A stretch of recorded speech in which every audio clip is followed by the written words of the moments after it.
sujet qui est posé, c'est ils ont un test normal, et ils veulent quand même faire ils veulent quand même donner des hormones. Voilà. Ah, ils veulent quand même donner des hormones. Ah oui, ça arrive souvent, ça. La question qu'on m'a posée, c'est est-ce qu'on peut faire grandir un enfant qui n'a pas de déficit en hormones de croissance. Alors, ça va être bon, je pense, ça va arriver. Et bon, la réponse, c'est qu'en fait, je vais faire le topo, mais globalement, on le fait déjà tous, puisque la plupart des enfants qu'on traite pour un soi-disant déficit en hormones de croissance n'ont en fait pas de déficit en hormones de croissance. Donc ça, c'est le résumé global du topo. Mais on va y arriver. Alors la croissance se résume pas au déficit en hormones de croissance ou à l'axe grosse hormones de croissance IGF-1. La croissance, la cellule centrale de la croissance, c'est la cellule du cartilage de croissance. Et en fait, c'est vraiment un point important parce que sur cette cellule qui est la cible de tous les facteurs, il y a beaucoup de facteurs différents qui vont agir. Donc là, j'ai mis le cartilage. Il y a beaucoup de facteurs différents qui vont agir pour favoriser la croissance. Et on a tendance parfois à simplifier un peu l'idée de la croissance avec que c'est un mécanisme qui est uniquement endocrine, alors que pas du tout. L'endocrino ne joue qu'une petite partie dans la physiologie de la croissance et les facteurs génétiques ou environnementaux sont extrêmement importants dans le déterminisme de la croissance. Et donc, je vous ai mis là la courbe, juste pour avoir une idée un peu de quel effet on peut avoir quand on parle de vouloir faire grandir un enfant. C'est la courbe de vitesse de croissance de l'enfant, que vous connaissez, hein. Et donc, vous voyez que chez les nouveau-nés, enfin, in utero, la première année de vie, c'est là où on grandit énormément. Et puis ensuite, la vitesse de croissance ralentit vraiment très sérieusement. Et on a un petit blop encore au moment de la puberté. Et ensuite, c'est terminé. Et donc, l'âge moyen pour commencer un traitement par hormone de croissance chez l'enfant, c'est 9 ans. Donc, on se situe là. Et donc, vous voyez qu'en fait, le potentiel de croissance sur lequel on va pouvoir agir pour faire grandir un enfant, il devient très réduit par rapport à toute cette phase de croissance qu'il y a eu avant.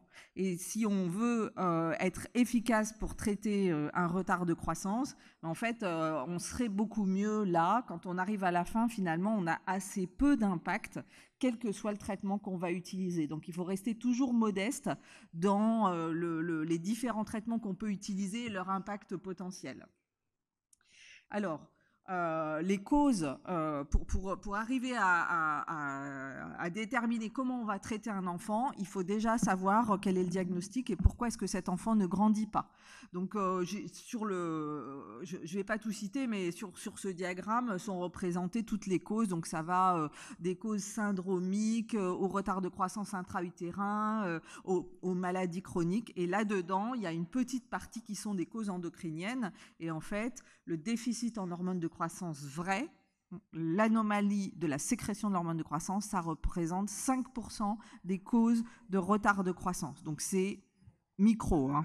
Et pourtant, l'hormone de croissance, c'est le traitement qu'on connaît tous et qui est avancé comme étant le traitement phare de la croissance. Donc, l'évaluation d'un patient avec un retard de croissance, elle est classique, hein. On fait un examen clinique, on va faire un certain nombre de bilans biologiques, radiologiques et génétiques pour arriver au diagnostic.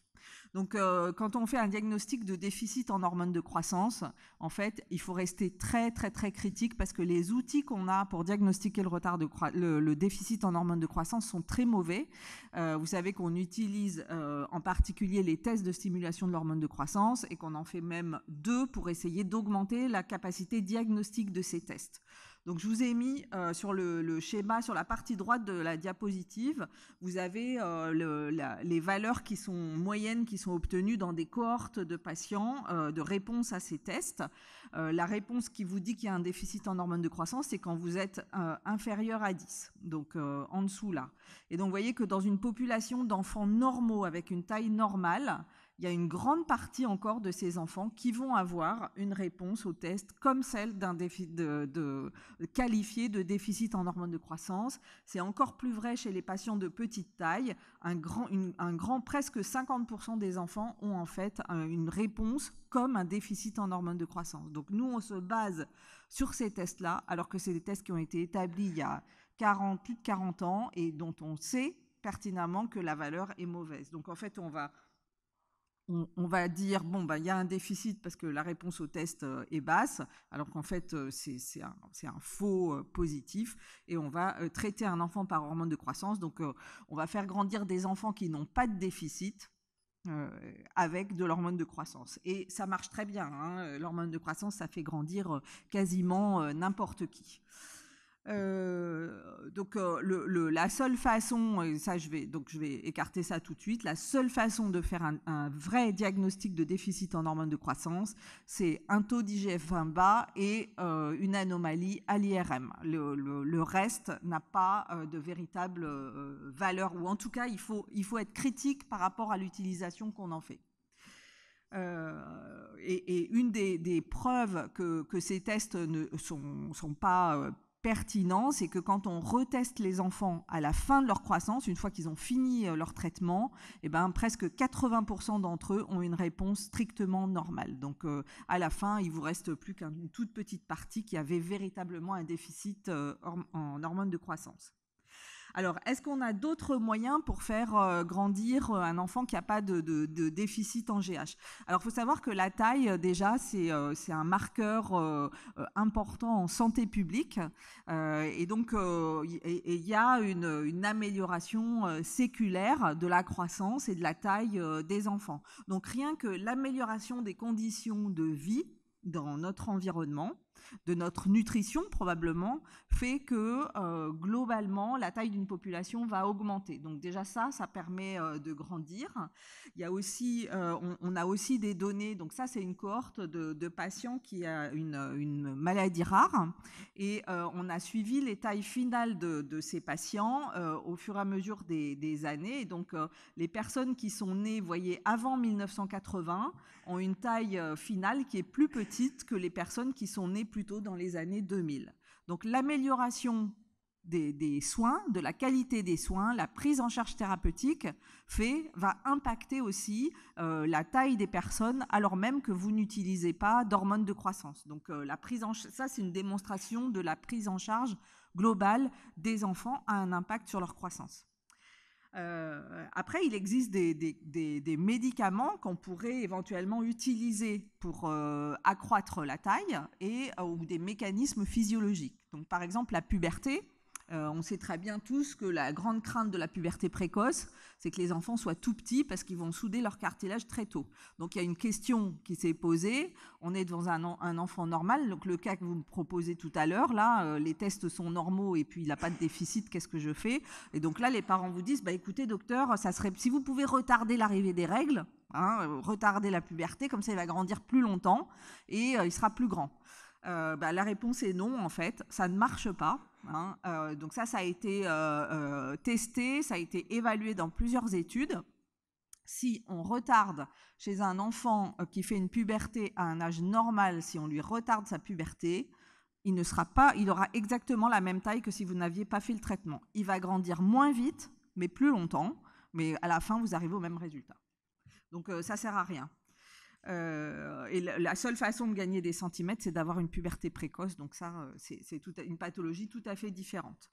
Après, il y a des pathologies qui n'ont pas de déficit en hormones de croissance et qu'on traite très bien avec l'hormone de croissance. On sait que ça fonctionne. Et donc, par exemple, le syndrome de Turner. Donc, dans le syndrome de Turner, on gagne en moyenne, les filles, elles ont une perte de taille de 20 cm.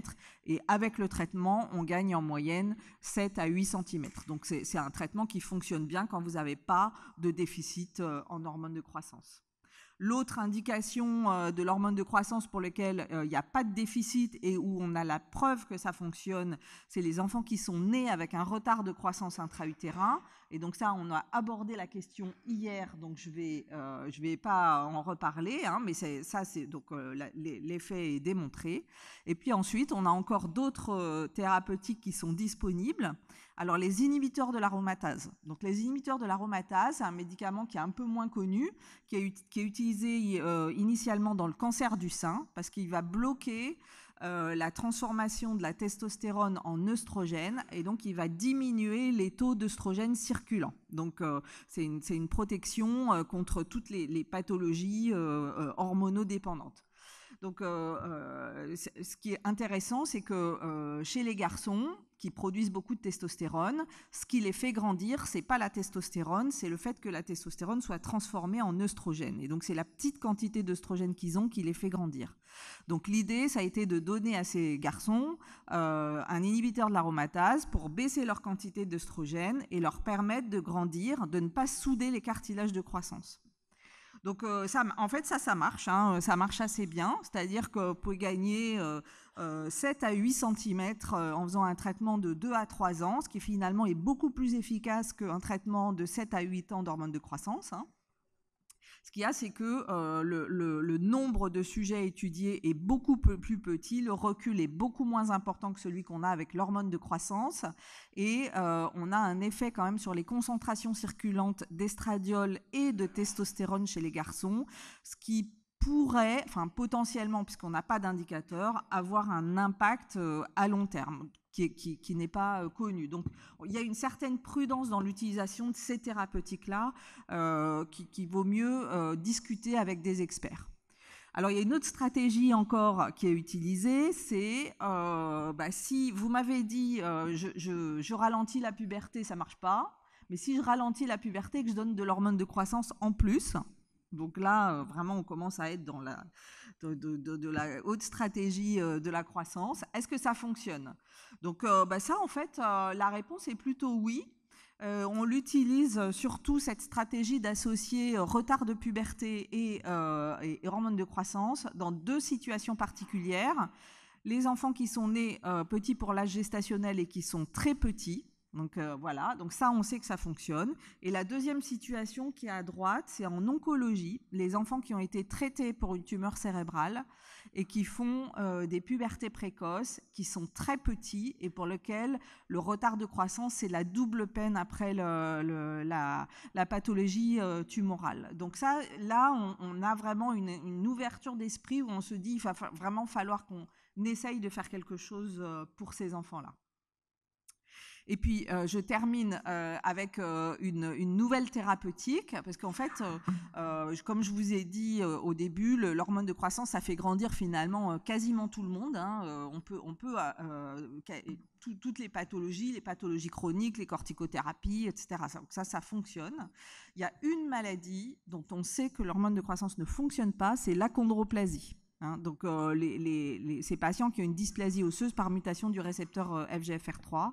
Et depuis peu, il existe un traitement pour l'achondroplasie qui est un espoir vraiment très important pour les patients qui ont ces nanismes sévères. Et ce médicament s'appelle le vosoritide. C'est un médicament qui agit sur la voie de signalisation du récepteur FGFR3 et qui le ralentit pour permettre la croissance du cartilage, la croissance des chondrocytes et leur prolifération, leur maturation. Et donc, en fait, les patients qui reçoivent ce traitement-là ont une amélioration de leur croissance. Alors, ce n'est pas énorme, hein, le gain qui est présupposé avec les études actuelles, c'est de l'ordre d'une quinzaine de centimètres au total. Donc, ce qui les amène, ça les fait passer de 1,20 m à 1,35 m, voilà, donc, ou de 1,25 m à 1,40 m, et ce qui est quand même pas si mal. Voilà, donc en gros, on a plusieurs possibilités. Jouer sur la puberté, jouer sur l'hormone de croissance, retarder la puberté essentiellement, hein, limiter la fusion des cartilages de croissance avec les inhibiteurs de l'aromatase, et puis des nouveaux médicaments pour certaines pathologies. Ah ben voilà, je suis désolée parce que mon quiz n'est pas passé, il y a les réponses sur la diapositive. Donc c'est dommage, on ne va pas pouvoir jouer, mais je voulais vous demander quelles sont les molécules qui peuvent augmenter la taille. Il y en a certaines que je n'ai pas citées, mais c'était pour souligner que les agonistes du GnRH tout seuls, on a dit ça ne fait pas grandir, hein, c'est les freinateurs de la puberté. L'hormone thyroïdienne, ça fait grandir. Quand on n'a pas de thyroïde, on ne grandit pas. Quand on a trop d'hormones thyroïdiennes, on accélère sa croissance. La vitamine D, dans les études, ça fait grandir. Les enfants qui naissent de mères carencées ont une taille plus petite que ceux qui ont de mères non carencées. Et en moyenne, quand on fait une supplémentation en vitamine D pendant une durée suffisamment longue dans l'enfance, on mesure 1 cm de plus que quand on ne prend pas de vitamine D. Et puis les associations dont j'ai déjà parlé. Voilà, je vous remercie pour votre écoute.